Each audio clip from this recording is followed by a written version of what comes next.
Tidak ada Bapak Ibu Saudara. Kunci-kuncinya juga tidak lengkap. Dan akhirnya Obed panggil. Ternyata keluarlah ibu dan bapak ini. Dan saya dengar suara bapaknya ngomong, orang Batak lah, saya bilang. Oh iya, oh sama yang kita, saya bilang begitu. Nah, ngobrol panjang lebar Bapak Ibu, akhirnya kami dibantulah untuk mendongkrak ban itu. Dan akhirnya dipasanglah ban serepnya. Akhirnya 3 jam kami lengket di sana. Harusnya saya bisa mengejar doa puasa. Kemarin ternyata Tuhan berkehendak lain. Suami istri ini sudah sekian tahun juga Bapak Ibu Saudara, bapaknya duda, ibunya juga duda, Bapak Ibu Saudara, dan mereka janda, duda sama duda bahaya itu, janda, dan mereka sudah lama menikah, sekian mungkin sudah lebih dari 18 tahunan Bapak Ibu Saudara, dan tidak dikaruniai anak. Tetapi ternyata dia bilang begini, setelah mereka tahu saya pendeta, Bapak Ibu, kemarin saya Pak, dia bilang, enggak tumben saya bersih-bersih, kayaknya Pak kita ada tamu, katanya begitu. Tumben bersih-bersih rumah. Akhirnya ngobrol panjang cerita Bapak Ibu, ibu ini ternyata STH, sarjana teologi dari Makassar. Dan ternyata ibu ini pernah satu gereja dengan saya di Makassar. Dan dia cinta pelayanan, dan kerinduannya adalah bagaimana doa. Dia senang dalam pelayanan menara doa. Dan di sana gereja terlalu jauh. Dan akhirnya mereka katanya punya kerinduan untuk ada persekutuan dan kalau bisa bangun gereja. Karena mereka punya tanah, ada yang 5 hektar, ada yang 3 hektar, dan itu persis di pinggir jalan. Dan sudah punya kebun kelapa sawit, dan sudah 2 sarang walet, dan sudah punya rumah besar. Dan mereka bilang kepada saya, Pak, kami rindu pelayanan. Sampai dia berkaca-kaca meneteskan air mata. Sampai juga saya merinding, Bapak Ibu Saudara. Ternyata memang Tuhan punya maksud pecah ban, walaupun harganya mahal Bapak Ibu Saudara. Tapi Tuhan punya maksud dan rencana yang sangat indah. Dan mereka rindu Bapak Ibu Saudara untuk kita bina. Dan saya bilang jangan dulu, saya bilang yang penting mereka ada persekutuan Dosniroha. Kayak harapan baru ya. Di harapan baru Dosniroha Bu ya. Ya, Dosniroha ada lebih kurang mereka 10 kakak Bapak Ibu Saudara. Nggak usah dulu nama gereja. Kalian yang penting kumpul dulu. Nanti ada momen saya datang dan mulai pelan-pelan. Dan kalau kalian rindu, saya bilang ternyata kalian sudah punya tanah, kalian sudah punya berkat untuk membangun. Mereka takut untuk membangun ibadah karena takut nanti karena rata-rata orang di sana orang Kutai, Bapak Ibu Saudara. Saya bilang tidak usah takut, saya bilang, tetapi itu masalah belakangan. Yang penting kalian punya persekutuan dulu. Ke depan bagaimana kita langsung buka menjadi cabangnya GBI Karisma. Mereka senang Bapak Ibu Saudara, mereka sepakat, tetapi saya lebih mengarahkan biarkan dulu perkumpulan persekutuan doa seperti itu. Ketika mereka nanti sudah sepakat, baru kita arahkan untuk menjadi gereja di sana. Siapa yang mau dipercayakan, kebetulan ada lainnya dia, Marga Purba juga yang memang biasa pelayanan Bapak Ibu. 2 orang sudah biasa pelayanan dan mereka sangat cinta. Undang tiap pagi mereka doa. Si Purba ini suaminya Bapak Ibu latar belakang dari gereja lain. Maka karena ibunya cinta pelayanan dan suka doa Bapak Ibu Saudara, mereka akhirnya mengambil keputusan setiap pagi doa sebelum berangkat kerja. Dan saya bilang begini, berarti tidak ada tanda-tanda jalan rusak, pecah ban itu. Ban strada itu bukan besar Bapak Ibu Saudara, itu bisa pecah. Tetapi saya pulang dengan sukacita mendapatkan jiwa yang dibawa kepada Tuhan. Amin. Baik, hari ini Bapak Ibu Saudara, kita bersama-sama akan belajar kebenaran firman Tuhan. Mari kita buka. Di sini Bapak Ibu. Tema kita adalah mengenakan atribut atau perlengkapan perlombaan atau peperangan. Jadi hari-hari ini kita sedang mendengar yang namanya peperangan antara negara A dengan negara B, dan sudah terjadi yang namanya bom, saling membom dan segala macam.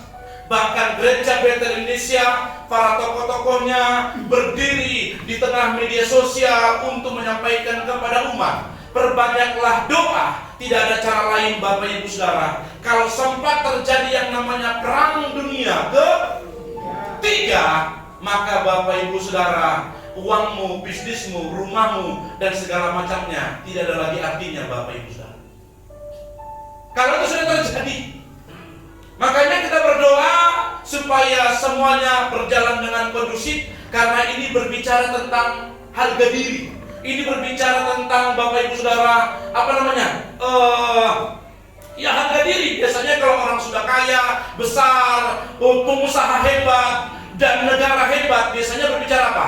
Harga diri.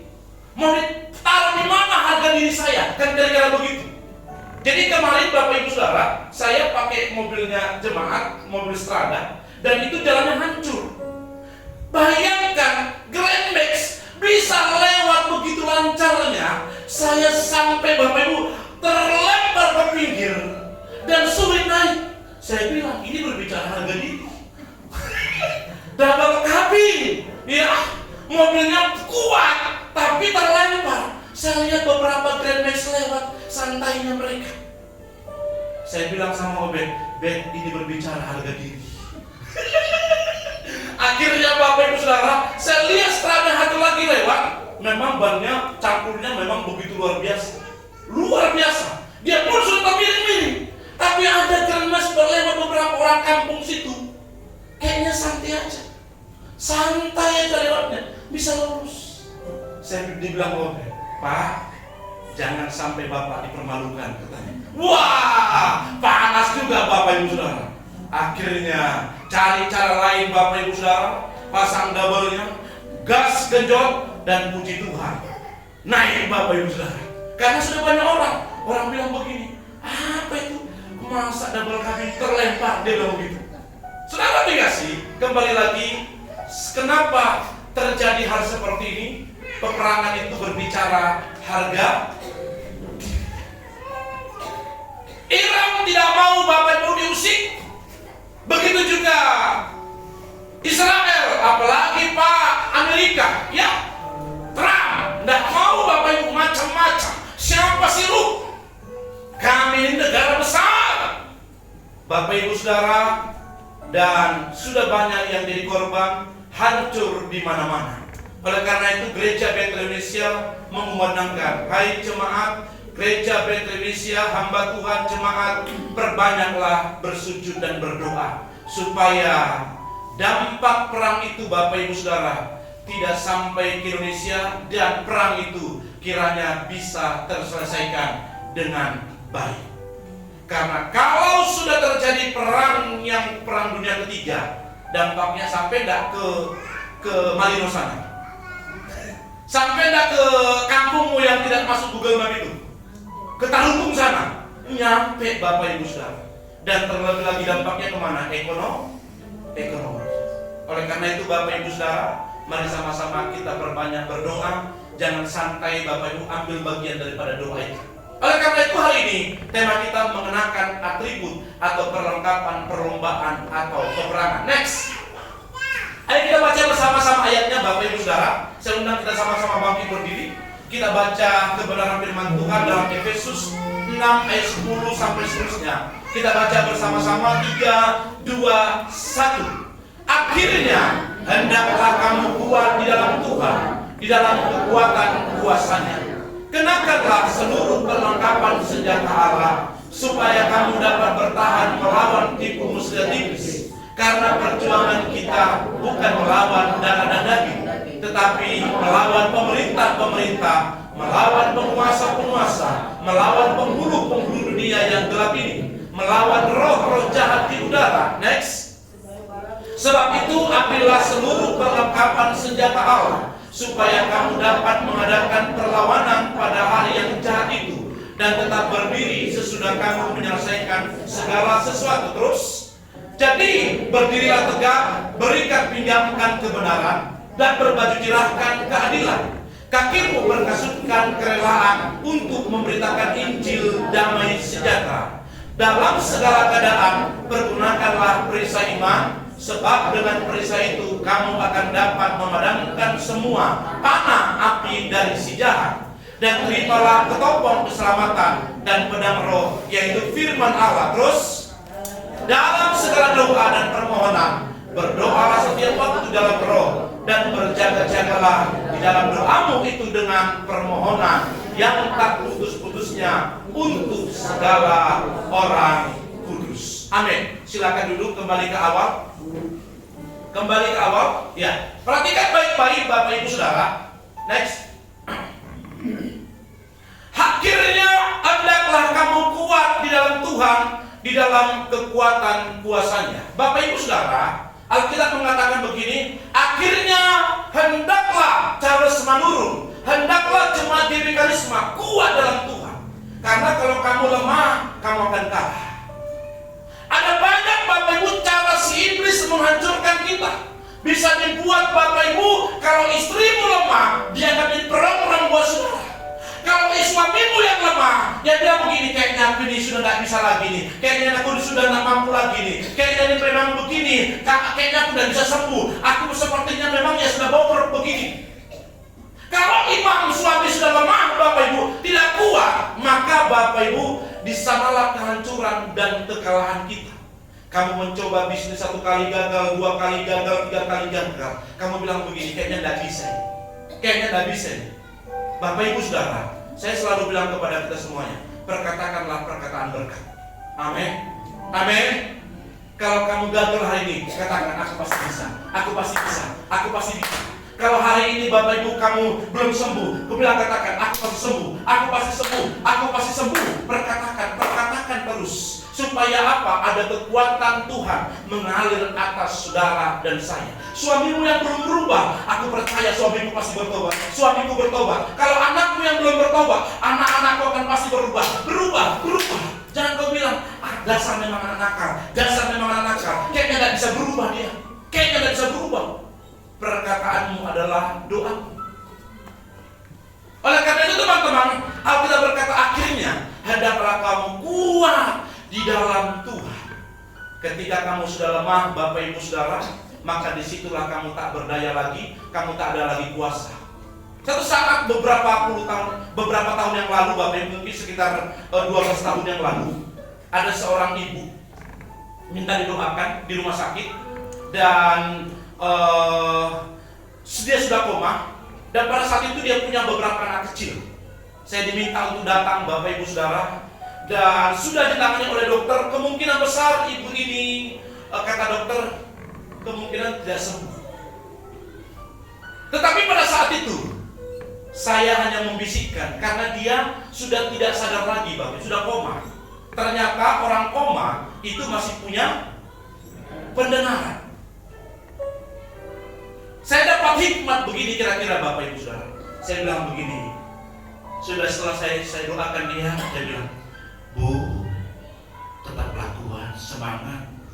Lihat anak-anaknya ibu masih kecil, mereka butuh ibu. Tahu nggak Bapak Ibu Saudara, itu menetes air mata.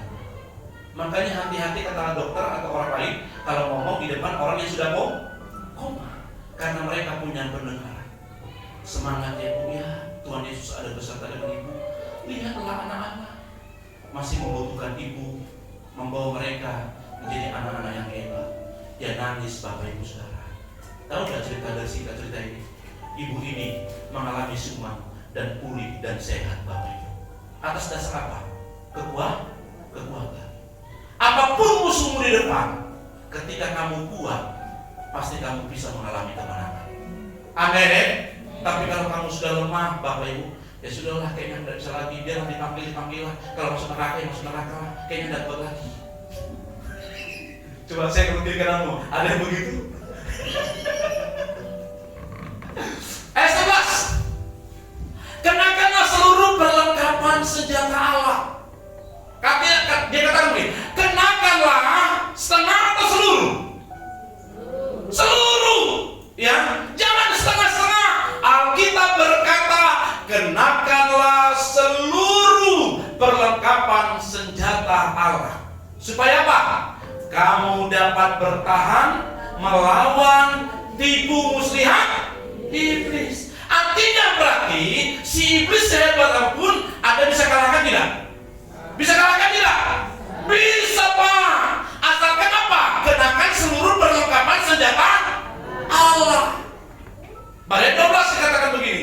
Karena perjuangan kita bukan melawan darah dan daging. Iran dengan Israel itu melawan apa? Darah dan daging. Kita tidak, Pak. Tetapi melawan pemerintah-pemerintah, melawan penguasa-penguasa, melawan penghulu-penghulu dunia yang gelap ini, melawan roh-roh jahat di udara. Ketika saya Bapak Ibu menyampaikan firman ini, ada seorang yang ikut live streaming, Bapak Ibu, dia bilang begini, oh saya baru tahu ayat 12 ini. Saya kira dulu melawan pemerintah itu melawan gubernur gara-gara beli mobil 8,5 miliar. Oh, melawan bupati, demo. Saya kira dulu begitu dia bilang. Bapak Ibu saudara, melawan pemerintah bukan melawan kantor gubernur kamu demo di sana. Bukan melawan RT, bukan melawan lurah dan camat. Bukan itu yang dimaksud. Melawan pemerintah dimaksud adalah kekuatan daripada si iblis tadi itu, Bapak Ibu, yang punya hierarki.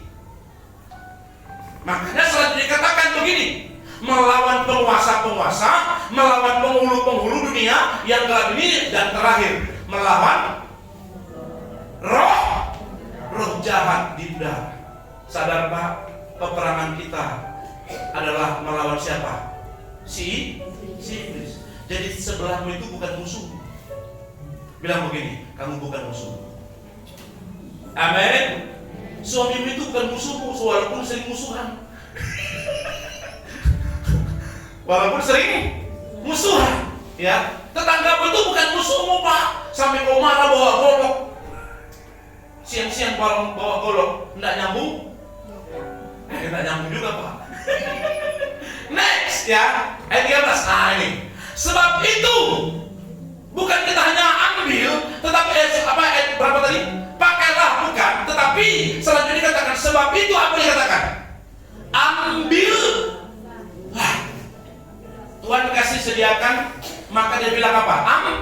Ambil seluruh perlengkapan senjata Allah. Supaya apa?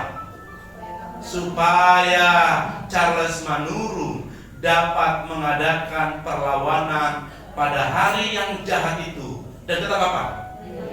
Waduh, kalau kamu bertanding main tinju tetap bangkit berdiri, itu hebat tak? Sudah dipukuli berapa kali tetap berdiri? Pukul aja. Hebat tak? Hebat.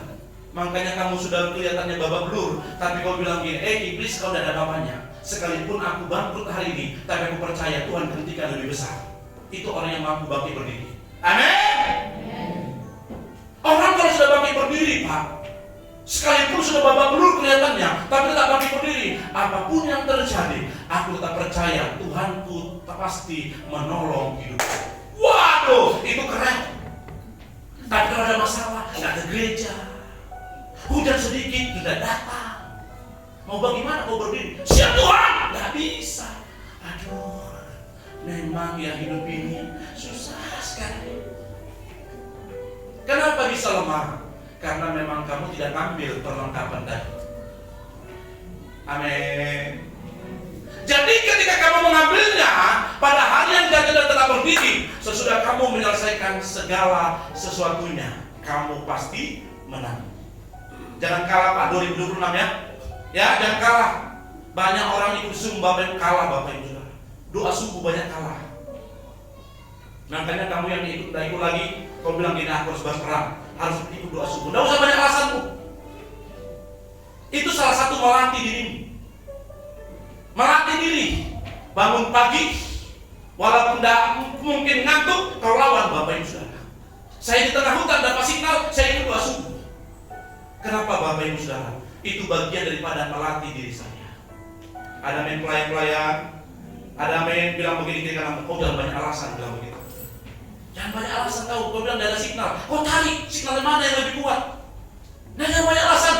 Senggol dong, woi berenang itu bilang begitu. Amin. Ini jemaat Samaria sekarang sudah satu pun tidak ada lagi muncul Bapak Ibu. Satu pun sudah lagi muncul. Dulu masih muncul. Ya, sekarang tenggelam. Bilang ke kamu, kau jangan tenggelam, bilang begitu. Next. Nah, ayat 14. Kita masuk kepada materinya. Jadi berdirilah tegak. Apa yang katakan? Berikat pinggangkan kebenaran. Bapak Ibu Saudara, ada beberapa kata Alkitab senjata Allah itu. Yang pertama apa? Yang saya garis bawahi. Berikat pinggangkan kebenaran. Yang kedua apa? Berbaju jerahkan keadilan. Yang ketiga apa? Kakimu berkasutkan kerelaan untuk memberitakan Injil damai sejahtera. Yang keempat apa? Perisai iman. Yang kelima apa? Ketopong keselamatan dan pedang roh. Selanjutnya apa? Next apa? Doa. Dan terakhir apa? Berjaga-jaga. Berarti ada berapa semua? 8. Bilang begini, ternyata banyak. Bilang begitu. Ya, mandu 1 kalah, ambil mandu 2. Ya, si Obed kemarin bawa mandu dia. Dan saya bilang, karena mandunya dikasih apa namanya, merah itu. Ternyata mereka dulu mantan pasukan merah. Wih, Bet, kamu sudah ada pelepasan kan? Bet, aku bilang, oh sudah Pak, katanya. Jangan kalau tidak pelepasan nanti dia ikut sama saya begini. Makanya mereka sudah pelepasan, dia bawa mandu itu. Dan mandunya katanya tidak ada isinya, Bapak Ibu. Ternyata senjata Allah itu banyak apa tidak? Banyak. Ayo kembali ayat 12. Ini loh senjata Allah. Kita mulai dari ini. Yang pertama apa? Berikat pinggangkan kebenaran. Bapak Ibu Saudara, perlu Anda ketahui bahwa apa yang dikatakan Alkitab berikat pinggangkan kebenaran ini, Bapak Ibu Saudara, sebenarnya Anda harus tahu zaman Romawi bahwa orang berperang itu pasti mengikat pinggangnya untuk apa? Pedang. Yang kedua, supaya mereka berperang pakai jubah tidak terganggu. Tidak terganggu. Oleh karena itu Bapak Ibu Saudara, di sini saya mau menyampaikan kepada kita, apa sih berikat pinggangkan kebenaran itu? Berikat pinggangkan kebenaran itu, Bapak Ibu, adalah hidup dengan integritas, yaitu hidup dengan kebenaran. Kalau Anda dan saya, Bapak Ibu Saudara, hidup dalam kebenaran, itulah senjata ampuhmu. Halo, kenapa kita sering kalah? Kita keluar dari kebenaran. Alkitab tadi berkata, berikat pinggangkan kebenaran. Orang yang berikat pinggangkan kebenaran itu, dia punya integritas, dia jujur, ya, tidak suka bohong-bohong, Pak. Saya pikir dulu, berikat pinggangkan kebenaran itu seperti apa sih? Saya pikir begitu. Senjata seperti apa sih? Kayak pedangkah? Ternyata Bapak Ibu Saudara, Alkitab menegaskan kepada saudara, berikat pinggangkan kebenaran itu adalah berbicara integritas. Yang dimana Bapak Ibu ada kejujuran di dalam dirimu. Tidak munafik. Tidak ada kebohongan dalam diri saudara dan saya. Dan saya mau bilang begini, kalau kamu punya integritas, tidak ada kemunafikan, kamu melayani dengan ketulusan, kamu di dalam kejujuran, tidak ada kebohongan, kira-kira si iblis mampu tidak mengalahkan saudara? Halo, mampu tidak? Mampu tidak? Berarti Anda sudah tahu Bapak Ibu, ternyata selama ini kenapa iblis masih mampu masuk dalam diri kita? Karena kita kehilangan integritas. Tidak ada kejujuran dalam diri kita. Masih suka bohongin suami, masih suka bohongin istri, masih suka bohongin dalam berbisnis, bohong sana, bohong sini, masih suka bohong sama Tuhan. Makanya Bapak Ibu, Alkitab berkata, kalau kamu mau menang, pakailah dan ambillah dan pakailah perlengkapan senjata Allah itu. Apa perlengkapan senjata Allah itu? Yang pertama, berikat pinggangkan kebenaran. Kalau kamu punya integritas Bapak Ibu, yang berbicara kejujuran, tidak ada kepalsuan, tidak ada menafikan dan tidak ada Bapak yang neko-neko dalam dirimu, engkau hidup dalam kebenaran Bapak Ibu, maka si iblis tidak akan pernah mampu mengalahkan saudara dan saya. Makanya kau bilang begini, ku pasti menang. Siapalah lawan dia, lebih dari pemenang dalam segala hal, dalam segala hal. Ku pasti menang. Amin. Amin. Halo Pak Bu, kamu tahu dan saya tahu kenapa saya kalah, kenapa kamu kalah? Karena kamu dan aku kehilangan integritas. Suami masih suka bohong sama istri. Pak, betulnya aku bantu kemarin adikmu itu? Oh, enggak ada aku bantu, padahal mau kirim uang. Begitu juga suami istri. Kau bantu kan kemarin mama itu? Oh, enggak ada. Apa istilah bahasa Batak itu? Hah? Martabat putih. Bapak Ibu, kalau kamu sudah keluarga, uang itu jadi satu. Jangan ada uang istri, uang suami. Dalam uang saja kau tidak bisa jujur. Mau bagaimana kata Alkitab kau dipercayakan hal yang besar? Kalau memang kamu suami, bantu adikmu, ngomong kamu sama istrimu, karena kamu sudah jadi satu. Kata Alkitab, jangan buka celah. Kalau memang istrimu bilang, Pak, janganlah. Kalau istrimu bilang jangan, ya sudah, stop. Sepakatlah. Kalau mau bantu adikmu, sepakat. Kalau mau bantu orang tuamu, sepakat.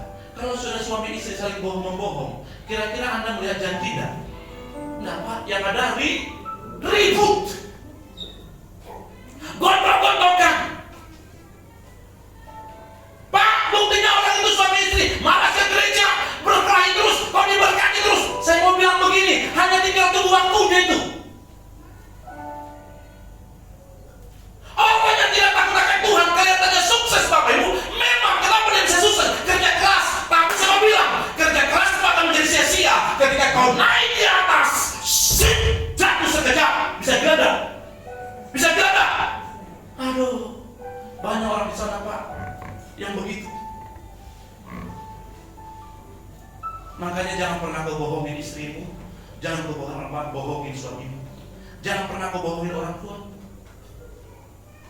Itu berbicara integritas. Jadi mereka pindahkan kebenaran itu Pak, itu berbicara tentang integritas.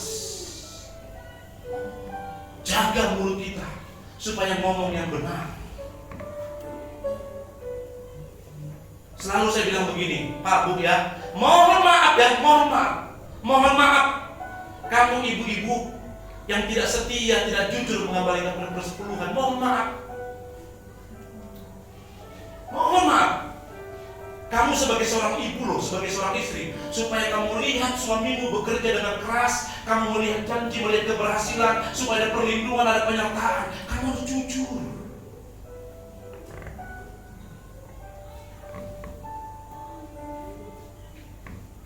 Ada men. Apa kata Alkitab 1 Timotius 9:10? Akar dari segala kejahatan adalah cinta kan? Kalau istri sudah tidak jujur Pak, mau bagaimana suamimu melihat janji Tuhan? Berbicara kurang, orang kaya pun kurang. Makanya istri-istri, Bapak Ibu, kuncinya uang itu di mana? Di istri. Makanya di istilah saya bilang, kalau suaminya pelit itu masih gampang. Tapi kalau sudah suami istrinya pelit, waduh, itu repot Pak. Karena kuncinya di situ. Tetapi yang lebih parah, kalau sudah sepakat suami istri pelit. Pernah dengar cerita Ananias dan Safira? Pernah dengar? Ananias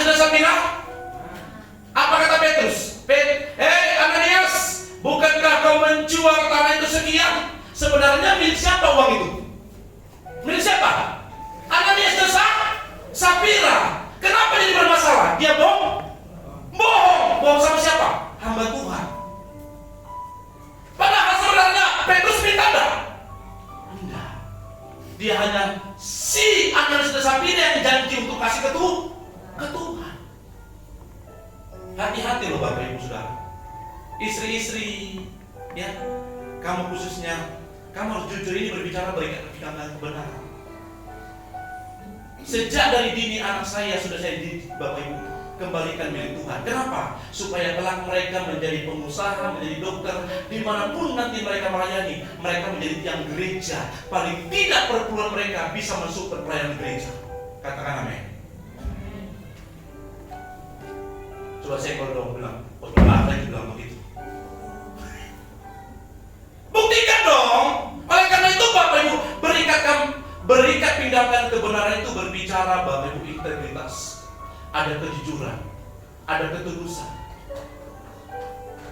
tidak ada kepalsuan, tidak ada kebohongan, tidak ada kemunafikan dalam diri. Kamu senyum sama orang ya memang senyum, ya senyum dengan baik, tidak ada kepalsuan dan kamu senyum dengan orang.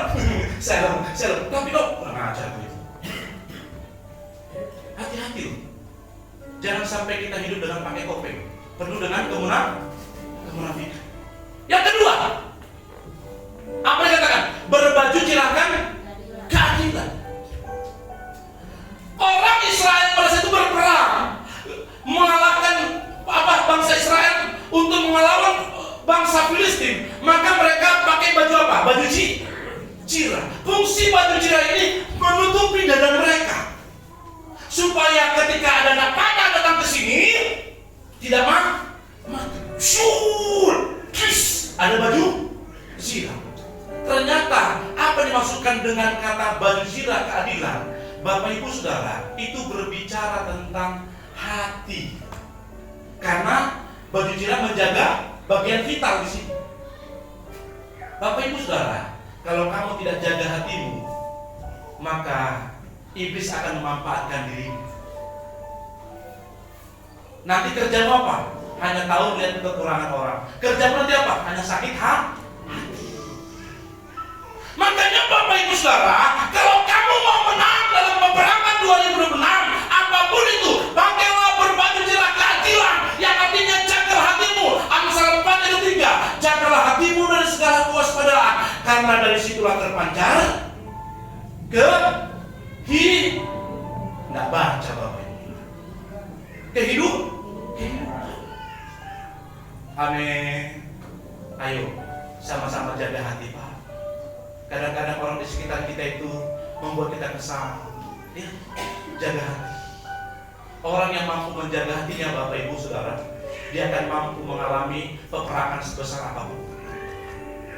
Tapi kalau kamu sudah marah, kecewa, kepahitan, dan kekecewaan berlarut-larut sampai besok Bapak Ibu Saudara, kau bilang aku sudah memaafkan dia, tapi kau masih ngomongin orang itu bukan kau memaafkan. Kau sedang sakit Bapak. Mari sama-sama kita jaga hati kita berbicara, berbaju cirahkan keadilan. Pakailah baju cirah itu, yaitu jaga hatimu. Si iblis itu boleh dikalahkan Bapak, tetapi akan menjadi dia besar ketika kamu tidak pakai baju cirah itu. Kamu tidak jaga hati.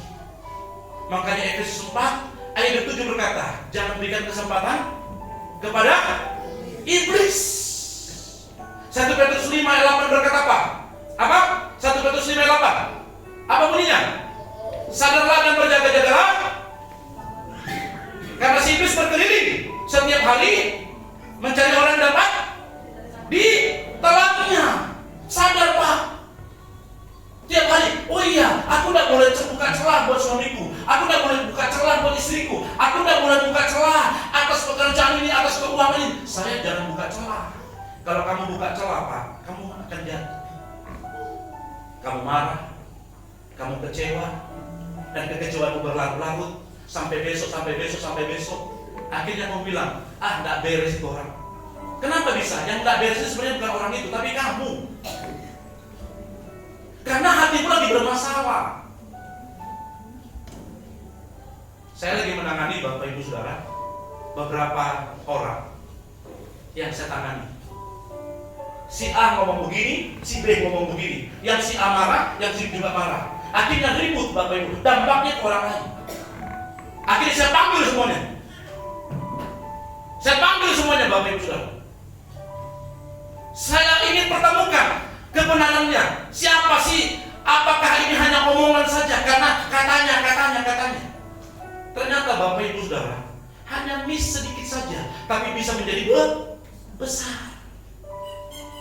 Saya bilang begini, kamu sudah mempermalukan nama Tuhan. Iblis tertawa kalau kamu sudah sakit hati sama dia. Pak, Bu, iblis tertawa kau buat tiap hari kalau kamu sudah jengkel kepahitan sama orang. Apalagi kalau kau omongin orang itu di luar sana. Saya 1-2 minggu ini Bapak Ibu menangani beberapa kasus. Saya berharap ada dan saya pakai berbaju jerah dan keadilan. Jaga hatimu, ya. Karena pelayanan kita ke depan semakin besar Bapak Ibu. Jangan sampai kamu di antara kamu ada gontok-gontokan, ada marah-marahan, ada hanya gara-gara omongan yang tidak perlu dibahas Bapak Ibu. Kau ungkit-ungkit sehingga kau bongkar sebuah masa lalu. Apa gunanya? Kamu gagal. Tapi sama-sama kita berperang Bapak Ibu. Aku mengasihi dia, kamu bukan musuh. Amin. Kamu sahabatku. Aku mengasihimu, aku mengampunimu. Ayo sama-sama kita bergandengan tangan mengerjakan pekerjaan yang besar. Kira-kira begini pelayanan semakin mantap gak? Pelayanan semakin mantap gak?